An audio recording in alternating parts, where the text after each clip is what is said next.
जिंदगी में कामयाब होने के लिए याद रखिएगा, ये मायने नहीं रखता है कि आपने कितना किया, मायने ये रखता है कि आप कितना कर सकते थे। जब लंका में पुल बनाया जा रहा था पत्थरों को जोड़ जोड़ कर सीता माँ को लाने के लिए, तो बंदरों के साथ साथ गिलहरियाँ भी वहाँ पत्थर भर रही थी। तो इन सबसे कितना पत्थर ही उठेगा। एक बंदर आया तो उठा के फेंक दिया गिलहरी को, भाग यहाँ से, इतनी पत्थर बीच में ला रही है। तो मर्यादा पुरुषोत्तम राम के पास वो जाके गिलहरी गिरी, तो गिलहरी को वो प्यार से सहलाए थे ना, तो ऐसा कहा जाता है कि इस पे जो निशान है गिलहरी के पीठ पे वो राम जी का है। राम जी ने उस बंदर को बुलाया और कहा कि देखो तुम इतना विशाल पत्थर उठा रहे हो तो तुम्हारा शरीर भी विशाल है, ये गिलहरी इतना बड़ा पत्थर उठा रही है जितना इसकी क्षमता है। तो आप अगर कामयाब होना चाहते हैं तो आप ये मत सोचिए कि आप हमने आज 8 घंटे पढ़ लिए या 8 घंटा हम मेहनत किए, आप ये सोचिए कि आप कितना कर सकते थे।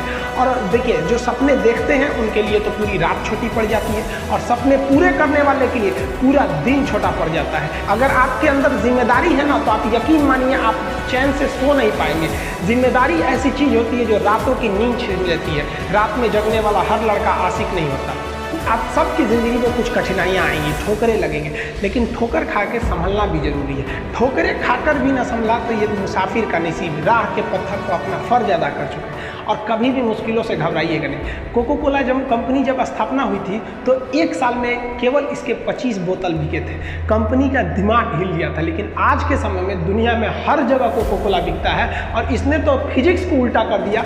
लोग कहते हैं ठंडा मतलब तो कोको कोला। भाई साहब, ठंडा मतलब वो होता है जिसका टेम्परेचर कम हो, लेकिन इतना भी कहा कि इसके आगे लोग भूल गए कि ठंडा मतलब कोको कोला नहीं होता है। ठंडा मतलब वह चीज़ जिसका टेम्परेचर कम है। इसलिए परेशानियों से कभी मत घबराइएगा। आगे बढ़ने के लिए तकलीफ का होना जरूरी है, क्योंकि छांव आते ही इंसान के कदम रुक जाते हैं और धूप में कभी कदम नहीं रुकते हैं। ज़रूरी नहीं कि हर चीज़ आपको किताबें और यूनिवर्सिटी में ही पढ़ाया जाएगा। बहुत सी चीज़ें हैं जो आपकी खाली पेट और खाली जेब सिखाएगी, जो आपको कोई टीचर नहीं सिखाएगा। कहते हैं जरा सी छेद क्या हो गई मेरे जेब में, सिक्कों से ज़्यादा तो मेरे रिश्तेदार गिर गए। लाइफ में सबका स्ट्रगल होता है। हम लोग के भी लाइफ में बहुत तकलीफें आई थी। ज़िंदगी में इतने तकलीफ देखे कि अब अगर तकलीफ नहीं होता है तो तकलीफ होता है। ज़िंदगी ने उस मुकाम पर लाकर छोड़ा है जहाँ पसंद तो बहुत कुछ है लेकिन चाहिए कुछ भी नहीं।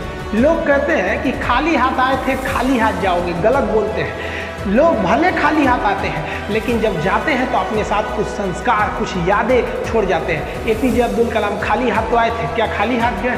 हमारे जितने देश के लोग हैं उन देशवासियों के लिए प्रेरणा के स्रोत बन गए हैं। लेकिन अगर आप खाली हाथ आते हैं और खाली हाथ चले जाते हैं तो आपका पुरुष योनि में जन्म लेने का कोई अर्थ ही नहीं बना। अपनी मंजिल को भुलाकर जिया तो क्या जिया, है दम तुझ में तो उसे पाकर दिखा। लिख दे खून से अपनी कामयाबी की कहानी और बोल उस किस्मत को कि है दम तो मिटा के दिखा। इसलिए कभी किस्मत को मत कोसिएगा, अपने हौसले से अपनी कहानी लिखिएगा। पसीने की स्याही से जो लिखते हैं अपने हौसले के इरादे, उनके मुकद्दर के पन्ने कभी कोरे नहीं होते। पैसा और समय में तालमेल बिठाना बहुत जरूरी होता है। पैसा कहता है कि तू कुछ करेगा तो हम आएंगे, जबकि लोग गलती करते हैं। लोग कहते हैं कि पैसा आएगा तब हम कुछ करेंगे। ऐसा नहीं है।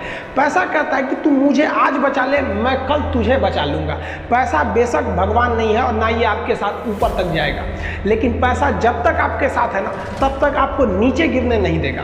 देखिए, पैसा जीवन में बहुत कुछ है, बहुत कुछ, लेकिन पैसा सब कुछ नहीं है। इंसानियत मायने रखने चाहिए। समय के साथ आप कभी खिलवाड़ मत कीजिएगा। दुख की बात यह है कि समय बहुत कम है, लेकिन सुख की बात यह है कि अभी भी समय है। लेकिन समय के पास इतना समय नहीं है कि आपको दोबारा समय देगा।